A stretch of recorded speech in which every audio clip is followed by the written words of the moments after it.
Hoje é dia 18 de junho de 2022, sábado.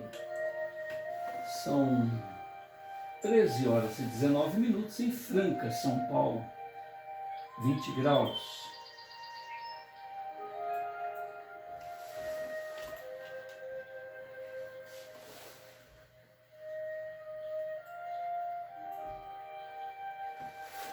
Uma tarde bastante nublada. Nós estamos realizando o culto cristão no lar e optamos nesta fase pela leitura desta obra, Universalismo Crístico. Universalismo Crístico é uma obra canalizada por Roger Bottini Paranhos. Roger Bottini Paranhos, nascido em Porto Alegre, capital do Rio Grande do Sul, onde reside desde 1969, formado em administração de empresas pela PUC, pós-graduado em sistemas de informatização e telemática pela Universidade Federal. Trabalha no Banco do Rio Grande do Sul como analista de sistemas. É médium desde a infância, quando passou a perceber a presença de espíritos necessitados e posteriormente chamado por instrutores da espiritualidade maior a um trabalho de divulgação de verdades imortais, verdades relacionadas ao Espírito Eterno. Atualmente dedica-se em especial missão de promover, divulgar a visão espiritual do terceiro milênio, Universalismo Crístico, que é o tema central justamente desta obra. Universalismo Crístico, futuro das religiões, um livro profético que procura preparar a humanidade para a visão espiritual do futuro, a busca consciente da espiritualidade, em oposição à submissão sistemática, que escraviza ao invés de esclarecer, adotando uma metodologia simples, filosófica, visa libertar de dogmas, paradigmas e preconceitos, através de 3 alicerces principais. Hermes apresenta a ideia central que procura unir os ensinamentos das religiões, a essência das religiões, através justamente de 3 alicerces. O primeiro deles, amor ao próximo, respeito às opiniões alheias, uma vez que todos somos únicos neste universo infinito. Portanto, com posições, com experiências únicas, singulares. E cada qual que desperte para esta realidade maior, há de compreender que mais se tem que ouvir para aprender com a experiência alheia do que dizer algo. Apenas quando convidado e após ouvir bem aquilo que o outro tem de boa mente, de vontade própria a expor, é que poderemos ter a melhor abordagem, a melhor proposta para, como peças de um grande quebra-cabeças, possamos oferecer a nossa contribuição naquele interlóquio. Como segundo alicerce, nós temos a reencarnação e a lei do karma, que gerencia todas essas pontas soltas diante dos nossos erros de alvo, diante de nossos equívocos, de nossas indecisões, comodismos, preguiças, vamos dizer assim, ou má fé momentânea, onde tentando se locupletar, tentando levar vantagem, nós provocamos embaraços para os nossos próximos passos nessa jornada evolucionária. E como tudo evoluciona na Terra também, a filosofia, as elucubrações, os raciocínios éticos, enfim, todos os campos do conhecimento, todas as inteligências evolucionam e não há por que se ater a dogmas, a preconceitos, a rituais, a entraves momentâneos, muitas das vezes de má fé, colocados em uma maneira de se ver as realidades imortais, para que se tornem cabrestos, para que haja o proveito próprio dos momentaneamente portentores de legados, portentores de títulos, de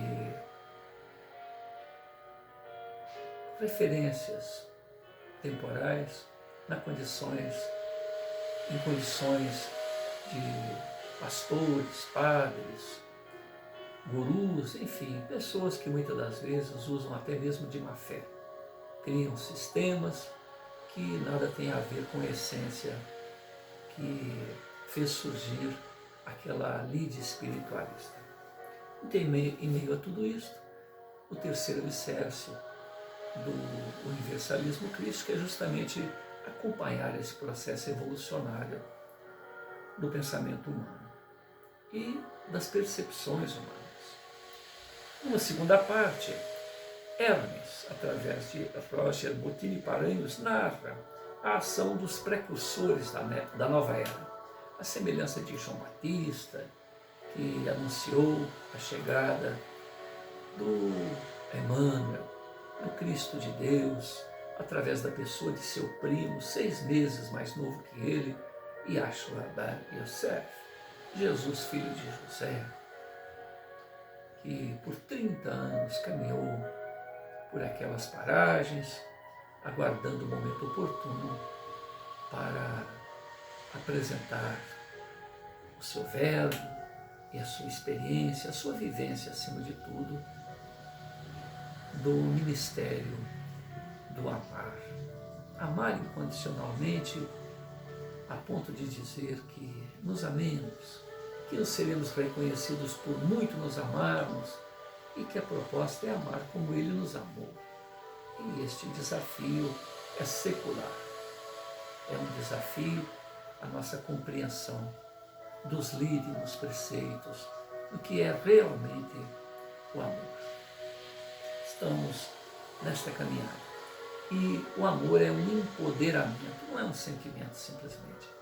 Quanto mais se ama, mais se descobre essa energia cósmica, a essência da própria fonte criadora, do autor da vida. Nós nos empoderamos e nos tornamos, assumimos, melhor dizendo, a condição de deuses, porque fagulhas oriundas da fonte criadora temos os potenciais divinos. Haja visto que Jesus fez, os dons que possuía, e ele dizia que de si próprio nada tinha, nada possuía, se na busca de testificar o Pai também não testificasse ele, o Filho. E com isto está aí, somos deuses, somos co-criadores, conscientes ou inconscientes.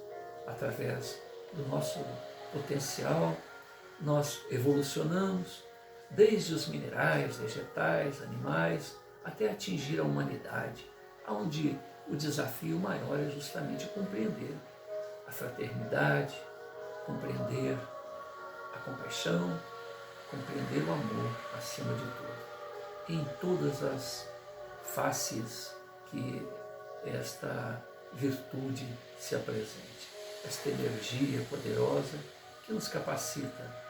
Nós, muitas das vezes, utilizamos recursos psíquicos, magnéticos, ciência, em todos os campos em que ela possa nos apresentar, se desdobrar, nos empoderando de uma determinada maneira, mas sem o amor, que é a essência do próprio Pai Celestial, pouco podemos realizar.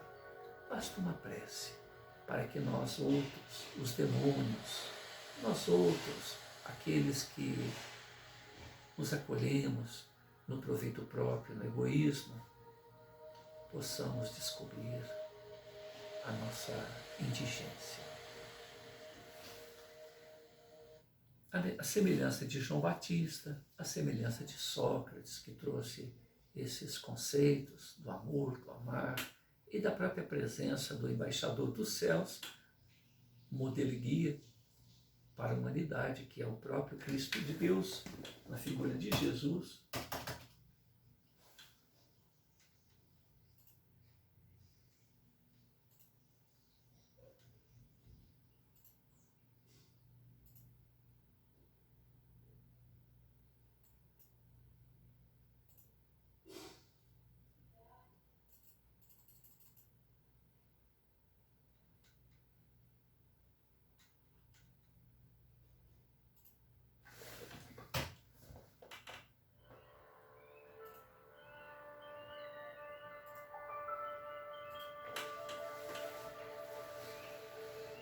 Então, na figura de Jesus, nós temos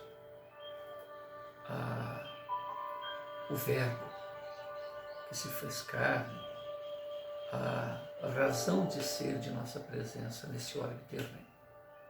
Hoje sabemos que Jesus é o Cristo de 5 orbes: Quiron, Terra, Alcione, Capela, e que nesta virada de século agora até 2056 ou um pouco mais, outro luminar vai assumir o controle do nosso orbe e Jesus, empoderado em 13 bilhões e 800 mil anos, terá que assumir novas responsabilidades, porque o nosso Cristo, ele tem um potencial e ele está se empoderando a cada vez mais e nos convida a fazer aquilo que ele fez, que faz e muito mais, ou seja, que cresçamos espiritualmente a condição de espíritos puros, espíritos crísticos, e possamos assumir responsabilidades maiores como ele o fez, o faz e o fará. Então, Rafael, que é a semelhança de João Batista, um preposto para que um outro mensageiro do alto, que se autodenominou Gabriel, encarnado na mesma época de Rafael, está ali, juntamente com outros 317 precursores, 317 pessoas preparadas no mundo espiritual, com ele 318, para que ele possa oferecer os alicerces para que Gabriel, no momento oportuno, assuma a direção do universalismo crístico. Esta obra funde os estilos já apresentados em 2 obras anteriores de Hermes, sobre o signo de Aquário e a história de um anjo. Hermes diz que todo aquele que deseje a busca da verdade, busque livremente a busca da verdade, o siga nessas páginas. Hermes também diz que o homem nada sabe, mas é chamado a tudo conhecer. Estamos na página 208, capítulo 9, sob o título Rituais. Na reunião seguinte, Rafael sentia-se mais forte, mais seguro. A aceitação do público na reunião anterior foi fundamental para que ele novamente se empenhasse, mas seguramente em novo desafio. Começa-se a criar uma cumplicidade entre Rafael e o público, fator determinante para o sucesso de suas narrativas, que faz com que ele, no futuro, seja um líder carismático da nova era. Apesar ainda de haver uma plateia, muitas pessoas se sentem contrariadas com tais ideias. Afinal de contas, se sentem ultrajados em seus dogmas, em seus preconceitos, em seus modos viventes de até então. Agora um clima diferente, porque a maioria das pessoas se aclimataram no pensamento de Rafael. Amor ao próximo, respeito às opiniões alheias, fóruns que visam um interlóquio sincero, transparente, de pontos de vistas, deixando os preconceitos, os dogmas do lado de fora da reunião. Olhares de admiração, respeito, tranquilizam Rafael, um jovem, um rapazote de 17 anos, idealista, que nas primeiras reuniões certamente manteve-se um tanto tenso, mas cheio de coragem, pelas expressões de reprovação e desconfiança do público. Agora que essa atitude renovada, de aquiescência, de espírito liberto de prevenções, nos sirva de exemplo sempre que generosos expositores apresentem seus pensamentos. Até mesmo num diálogo aparentemente improvisado entre duas pessoas, esta referência certamente é muito útil. Receber de coração aberto a proposta do próximo é um gesto de carinho, de respeito, solidariedade. Rafael sobe o mais rápido possível ao palco, agradece com bastante energia que lhe é peculiar a presença de todos e inicia, cheio de esperança, cheio de idealismo, os seus apontamentos. Como todos já devem ter percebido, a visão do universalismo crístico é implantar de uma maneira não autoritária, mas pelo contrário, implantar temas que, além do solilóquio, além da nossa postura, pega ali a cadeira e põe aqui, cadê a cadeira? Além da nossa postura sincera e transparente. Onde você está? Hein? Pega a cadeira e põe aqui. Onde você está? Como assim? Onde que você está? Olha, eu estou lendo uma folha aqui. Onde que você está? 208 a folha. 208? 208. É. Não fala só 8. É. Posso continuar? Você não pode ficar parando o vovô não, senão vira confusão. Pode ser? Aqui, ó, senta aqui. Hoje não pode fazer graça, tá? Pode ser? Deixa o vovô ler com carinho. O vovô está lendo com carinho, tá? Então, Rafael, ele diz que a necessidade de que a semelhança do diálogo entre duas pessoas que improvisam, uma troca de experiências, um público maior, da mesma maneira, a necessidade de se ouvir mais do que se ter a dizer.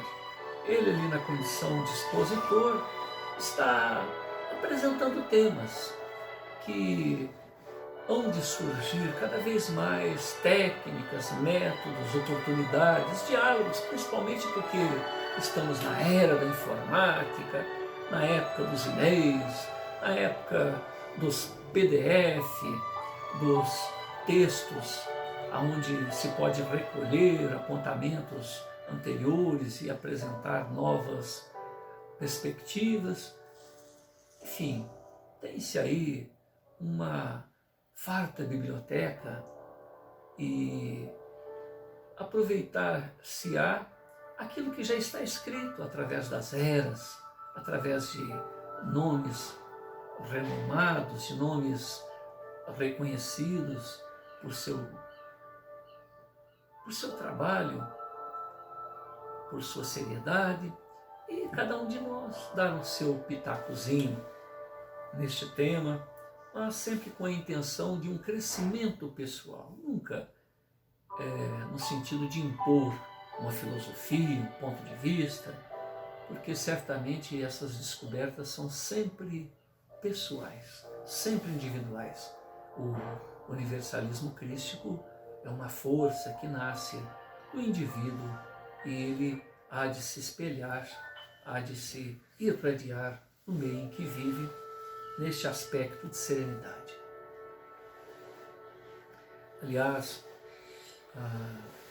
todo o processo da meditação tem o mesmo sentido.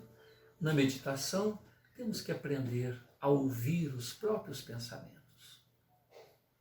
Nós nos rendemos aos próprios pensamentos, rendemos-nos ao silêncio, rendemos-nos à observação. E nesse aspecto se descobre aquela sintonia fina, se descobre uma harmonia com a fonte criadora e passamos a ser pontos de luz em meio ao tempo e às pessoas com quem convivemos. Então, desta maneira, Rafael pede novamente a compreensão de todos sobre esses pontos que devem ser reavaliados nas religiões. Então, ele vai fazer alguns apontamentos nesse sentido. Então, mais uma vez, ele vai trazer ao debate alguns aspectos rituais das religiões que devem ser reavaliados. A partir desta reunião, abordaremos mais diretamente as nossas crenças, procurando selecionar dentro deste campo o que é útil, o que é positivo, e também chamar a atenção sobre hábitos muitas vezes seculares, questionáveis, hábitos ligados à Idade Média, a um período onde a prepotência de alguns certamente insurgiu, inferiu a essa essência do mais alto, a essa essência ad eterno, coisas que têm que ser realmente reavaliadas. Isso tudo porque tais hábitos certamente não têm mais sentido para a aquisição de uma legítima, de uma espiritualidade, de valores eternos. Nas reuniões anteriores, frisamos a necessidade de abandonar religiões e procurarmos espiritualidade, por meio de reflexões sobre toda a sabedoria espiritual trazida ao mundo até hoje. Ou seja, isto é um trabalho ad eterno, progressivo, paulatino. Quanto menos formos apegados às crenças dogmáticas, mais facilidade teremos para discernir o que nos é verdadeiramente útil para atingirmos o objetivo principal, encontrar a essência do Criador dentro de nós mesmos. Na noite de hoje, nos concentraremos em vários tópicos e começaremos abordando a necessidade da realização de rituais, liturgias, para o desenvolvimento espiritual de fiéis. Os rituais servem para causar um despertamento psíquico, uma espécie de roteiro para mantermos em sintonia, concentrarmos no desenvolvimento espiritual a que se propõe.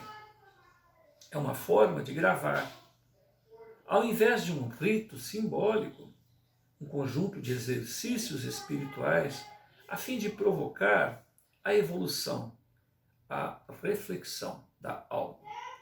Na Eucaristia Católica, por exemplo, celebra-se a cerimônia do corpo e do sangue de Jesus através do pão e vinho. E como disse o grande mestre, faça isso em minha memória. Esse ritual possui a função de manter viva a mensagem do cristianismo. E aí ele pergunta o que o público pensa a respeito disto. Outros rituais, como casamento, batismo, têm a finalidade de estabelecer marcos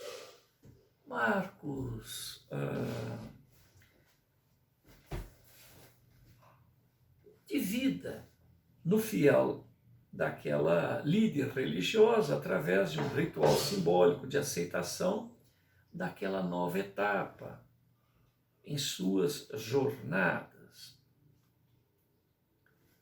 Nos meios esotéricos, há ali um hábito de, quando se torna um ermitão, um indivíduo desperto, se pegue um vasilhame de barro repleto de água e o quebre no chão, como que um romper do casulo, e ali o indivíduo passa a ter um outro nome, uma outra postura, rompe laços com a sua família terrena de até então.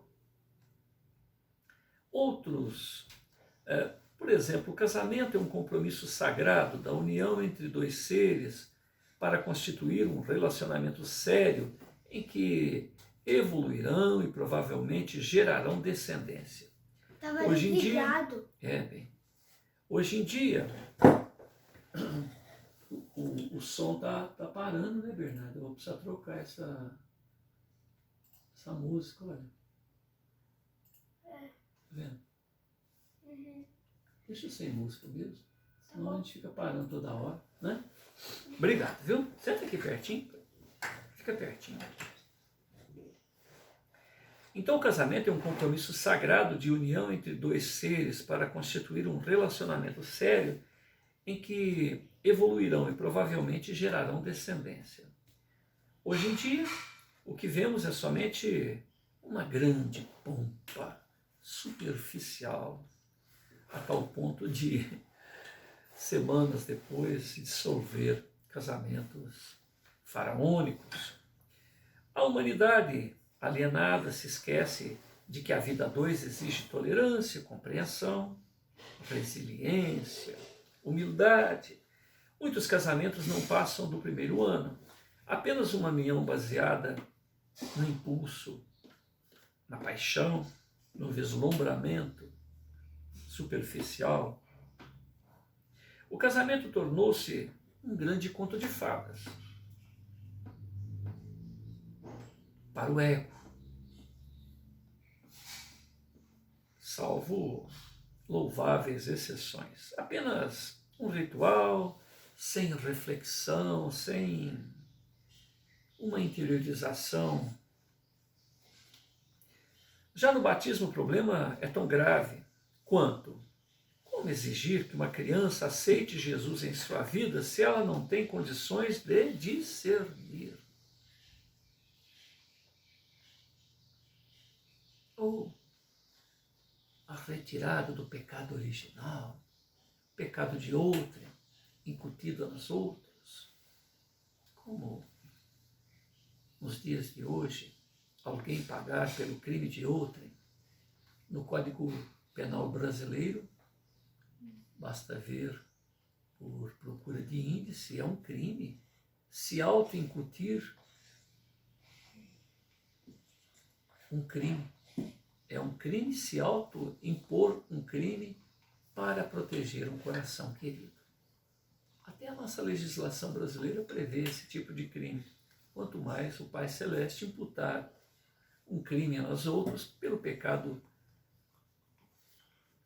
de dois seres que, nos dias de hoje, pode-se imaginar que seja apenas uma figura de linguagem, uma lenda, algo para que se pudesse ter uma orientação a respeito de como as coisas se deram.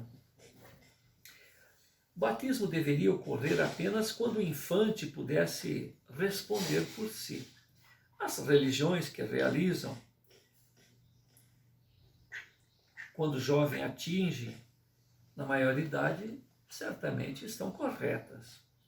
O batismo é um ritual de aceitação da mensagem de Jesus. Uma criança recém-nascida possui capacidade, consciência para isto. O anunciador da nova era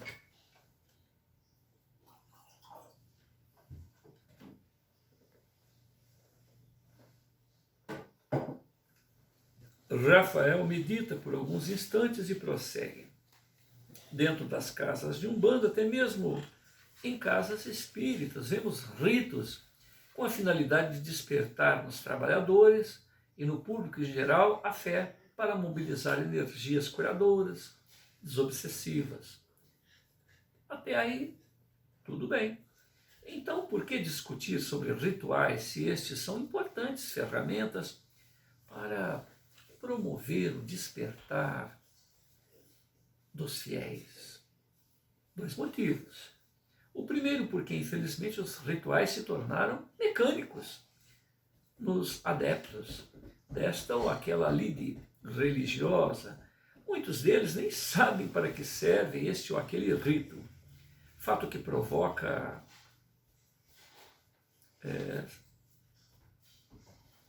ou que não provoca, né? Qualquer reflexão espiritual. Atitudes mecânicas são mesmo que nada no processo de busca de espiritualização. O ritual, portanto, deixa de ser um método de despertamento psíquico para se tornar um perigoso instrumento de alienação dos integrantes daquela lide. Os homens encontram-se tão alienados com relação aos fundamentos de suas religiões que não realizam qualquer reflexão para identificar a necessidade dos rituais que praticam. O segundo motivo é que, com o avanço da consciência espiritual da humanidade no terceiro milênio, em breve o homem perceberá que o mundo é mental, sendo desnecessário rituais exteriores para promover a espiritualização. O amadurecimento da consciência humana nas gerações futuras a levará a uma nova forma de interatividade com a fonte criadora, com o Pai do céu. Em resumo, o homem não necessitará mais de intercessores, rituais, dogmas ou qualquer outro instrumento para se aproximar de Deus. O homem do terceiro milênio encontrar-se-á com o Criador dentro do seu próprio coração. Eis o verdadeiro templo que Jesus erigiu, mas que não foi compreendido pelos seus seguidores. A sua igreja era o coração dos homens, um local acessível somente por si próprio e o Pai, sem ritos exteriores. Não pode fazer barulho. Vem cá, senta aqui. Eu só tô fazendo um negócio. Mas faz barulho, grava o barulho. Senta aqui, pertinho do vovô. O vovô quer ficar pertinho de você. Obrigado, viu? Você é legal, tá?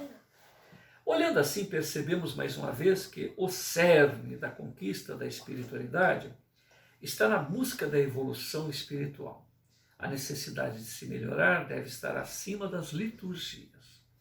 Dessa forma, rituais religiosos terminam se tornando um evento de culto externo, somente para o adepto sentir-se membro de um grupo, sem realização de reflexão, de reforma íntima. Nesse caso, a busca da espiritualidade se perde em meio à alienação, a um conjunto de regras e métodos rotineiros que não geram luz interior.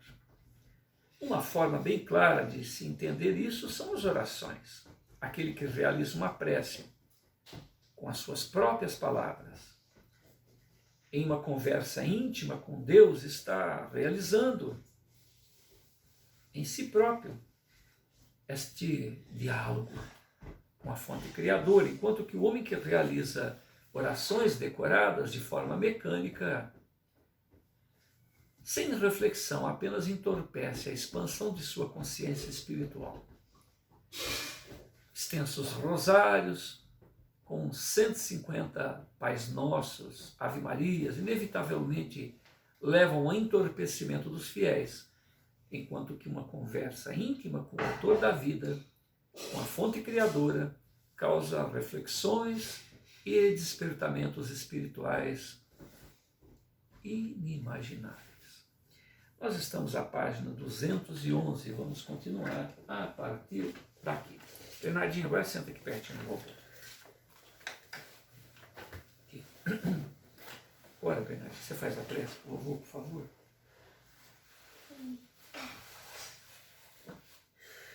Pai Nosso.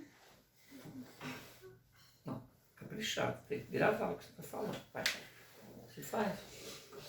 Vamos falar, Pai Nosso, santificado venha a nós o vosso reino. Vai. Altão, fala altão. Assim na terra, como no céu. Pão de cada dia, nos dai hoje e sempre.